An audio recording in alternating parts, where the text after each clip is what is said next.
Influenced by Robert Cialdini. Summary. The book in 3 or more sentences. What factors cause someone to say yes to another person? What methods do politicians use to convince others? Why do we obey others? The book is a look from the inside, behind the scenes of what the most experienced sellers do to persuade people to buy from them. The core idea: every day we communicate with other people, and part of our work, part of our survival on this planet is bound up with our ability to persuade others to believe, agree with us, buy from us. Influenced by Robert Cialdini. Explain in details how we can become better in our communication with other people and how we can persuade them to follow us and agree with us. 5 key lessons from Influence. Lesson number 1, the power of contrast. Lesson number 2, give first to get what you want late. Lesson number 3, the power of recommendations. Lesson number 4, the power of authority. Lesson number 5, binding leads to consistency. Lesson number 1, the power of contrast. Our everyday life is so busy. That's why we form certain beliefs and establish automatic behavior in order for our brain to save energy. For example, we see expensive jewelry and we immediately think that's better than the cheap knockoffs standing nearby. We see someone wearing a suit and we think that he is smart or important, or probably both. Sometimes even changing the color without the price on a price tag to red can convince more people to buy. We can use these rooted beliefs in people's minds as to convince them to do what we want. A simple example to explain the power of contrast is the following. A friend of yours complains about his current job or about his girlfriend. Even though he might be right about some of the things, you can easily convince him that his current situation is better by making him remember his last job or his last girlfriend. Remind him of the worst moments of his previous job and compare them with the best conditions of his current one. This will surely confuse him. This technique can also be used when selling products to potential clients. First, show clients the expensive products. If the client is not happy with the price, you can then show them the package you originally wanted to show them, the more affordable plan. Following the logic, we can convince people to buy a shiny product, a car, a house at a higher price by first showing them a couple of not-so-perfect products. Then, we can follow up with a shiny new product at a higher price but possessing all qualities. This is a really simple technique used by salespeople around the world. Showing something not so beautiful first and then revealing the better, but the more expensive product, is the best way to justify the higher price. Actually, that's why people who show houses first present a couple of not-so-good options. Lesson number 2. Give first to get what you want later. The law of reciprocity is a really widespread persuasion technique. The definition kind of looks like this. Reciprocity is a social norm of responding to a positive action with another positive action, rewarding the first positive action. Basically, in response to friendly actions, people are often much nicer and much more cooperative. Some are even ready to betray their own self-interest so they can return the favor. For example, if we go out to have something to eat and I cover the bill, you'll almost always offer to pay for the meal next time. Giving something first to others will make them feel enslaved till they don't return the fave. We actually see the law of reciprocity everywhere. Sites asking for your email and giving you a free ebook, shampoo companies giving away free samples, election campaigns where free food is served. Think about the law of reciprocity the next time you want to convince someone to do something for you. Instead of telling them how good this new product is, you can first do something for them for free. Lesson number 3. The power of recommendations. This is huge nowadays. We live in a world flooded with all kinds of products. It's getting harder and harder to actually choose something. We can spend hours searching for the best washing machine and still regret our final decision. Yet things will be quite different if a good friend recommends us a specific brand or a model.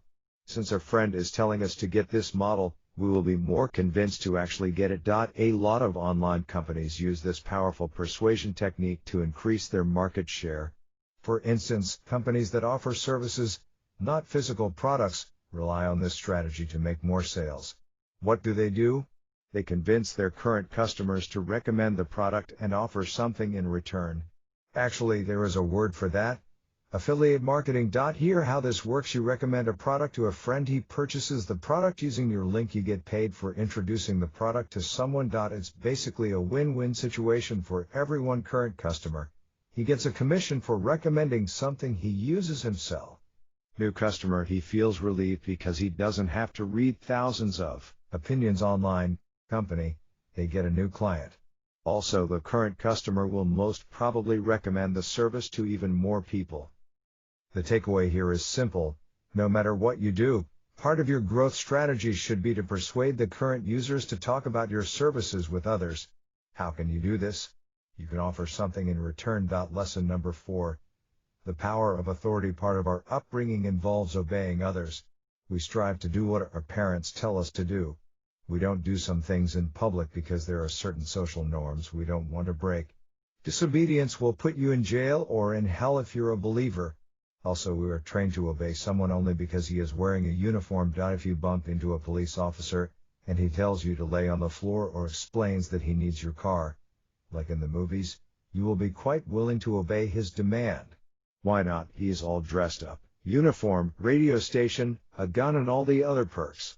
But what if it turns out that this man is not a real policeman? What if he only pretends to be a policeman so he can steal your car? You can too benefit from this. Acting like you are the boss can definitely help in some situation. The fake it till you make it principle. People will respect you, listen to you. They'll be more willing to do what you tell them to do. Here are a few ways to gather authority. Some people are born with this quality, others can learn it. Some call them born leaders, others referred to them as alpha males. The position in the company you work for can give you authority. Possessions. Some people might respect you if you have a nice new car or a big house. Clothes. The way you look can definitely change the way how others perceive you. Get a blazer and a shirt and soon people will open the door in front of you. Personally, I think that the best way to make others look up to you as someone with authority is to respect them and help them. Along with that, to present yourself as an expert in a certain field. To be known for being good at something of your choice. Lesson number 5, finding leads to consistency. If you are hesitant about whether Team A or Team B is going to win the game, you're not so worried about this when you put your money on the table. People who bet money on sports are more convinced that their team is going to win the moment they place their bet. For instance, if you bet on Team B, you'll convince your mind that this is the right team, that this team is going to win. In reality, nothing has changed. Team A and Team B have the same chances for winning the game as before you place the bet. So what happened? We believe in our idea so strongly that we convince ourselves. This type of self-persuasion happens all the time. We hold on to an idea that is secretly pleasing to us, but deep inside we might have some doubts as to its truth, and so we go an extra mile to convince ourselves. We hope that Team B is going to win, but deep inside ourselves we know that it might be the opposing team. So we start explaining to our friends that Team B is on a winning streak, that they have a new strategy, that Team A is tired from the previous game, and so on. We do it with our partners. Even if we know that our spouse is never going to stop gambling, we explain to our girlfriends that he is changing, that he is helping you with the housework, that he is earning more bucks now, thus he deserves to spend a few dollars on a game. We can't share the truth with our friends.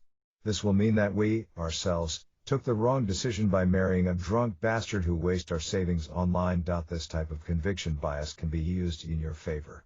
You only need to build a strong relationship with other people. You can start with something small and build on it. Salespeople use this tactic all the time.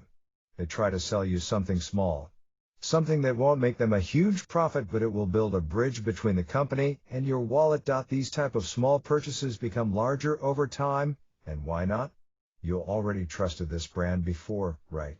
If you stop now, this will mean that you were wrong the first time, and people don't like to admit to others, nor to themselves, that they were wrong. Love taking notes? Download the worksheet. Worksheet actionable notes give a lot if you're working on an online project, or if you're a salesman and you want to increase your sales. You can do so by helping people. Give them free stuff. Write useful articles. How-to guides. Later, ask for something in return. Ask for the sale. Sometimes even friendly advice will convince a person to buy your product. By giving first, people will be later more willing to give you their money. Don't rely on collective responsibility if you want to get help from people, or if you're managing a team and you want something done. Don't rely on all of them. Don't say, please fix this, all of you. Collective work and collective responsibility don't work together. If you want something done, point out the specific person to do it. Otherwise, nothing will be completed. The media influence what we read, watch, and consume, as information influences us. If you're depressed, or you're heartbroken, the worst thing you can do is to read similar to your stories.